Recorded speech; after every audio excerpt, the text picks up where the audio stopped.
Our theme today is motivation. Why do we do the things we do? In our first Bible reading there are 4 characters, although the baby doesn't get any say in what happens. The 2 women who live together both give birth to a child.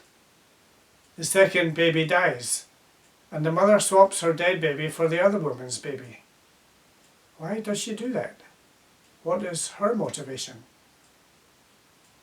The other woman, who wakes up beside the body of the dead baby, complains, but is unable to persuade the other mother to swap the babies back.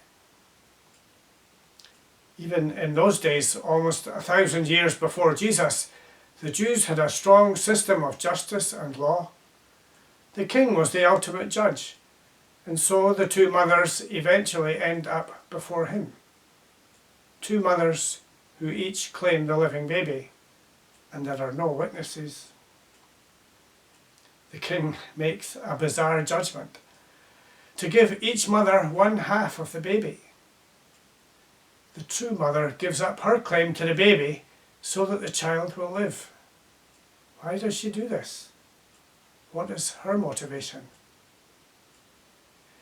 King Solomon gets the credit for judging wisely and forcing the women to show their true feelings for the child, thus revealing the true mother.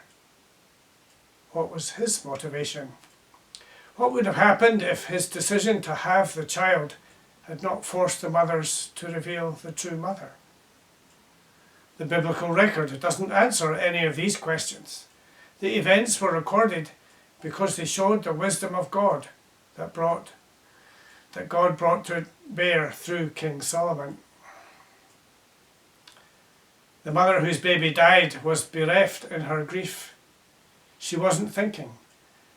In her loss, the solution to switch babies seemed clever. How could the other woman know what had happened? She didn't care that the other mother would no longer have her baby. It is understandable what she did, but it was wrong. The mother of the living baby loved her child. She would rather that it lived with the other woman than it died by the sword. She was willing to give it up so that it would live. The king's motivations are perhaps the most interesting. Why did he even care? Did he care? He ordered the child to be cut in 2, killing it. Perhaps his thought was that the case was impossible to solve. If the living child was also killed, then both women would be the same, and the case would be closed. It seems almost fair, except for the baby. Yet the true mother reveals herself by her love. Despite all the death and destruction of these ancient days, the baby's life is saved, and it is returned to its rightful mother. The baby wins, its mother wins, the king wins. The bereaved woman feels like she has lost. But actually, she too wins, really, because she does not spend the rest of her life knowing that she had defrauded the other woman of her baby. If she had kept the child, then she would have been reminded every day of what she had done. The story that Jesus told about the lost sheep is one of his most famous stories. The sheep had got lost. It didn't know how to get home, or it had got trapped and stuck. If the shepherd doesn't find it, then the flock would be 1% lower in value. If he goes to search for it, the remaining flock might scatter, or be attacked by wild animals or thieves. He could find the lost sheep and discover that now all the others are lost. If he doesn't find the sheep, he might end up with none. Why does he go looking? What is his motivation?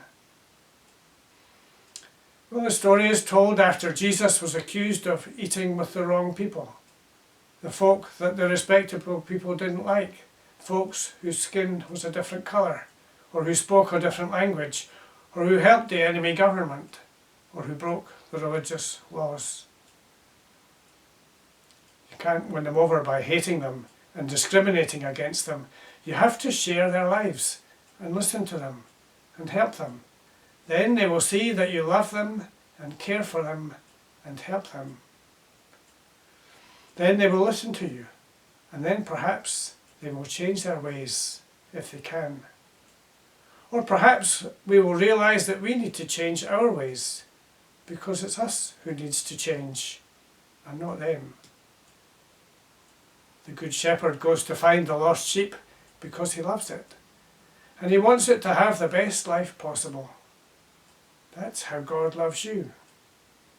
Let's all follow Jesus the best we can. Amen.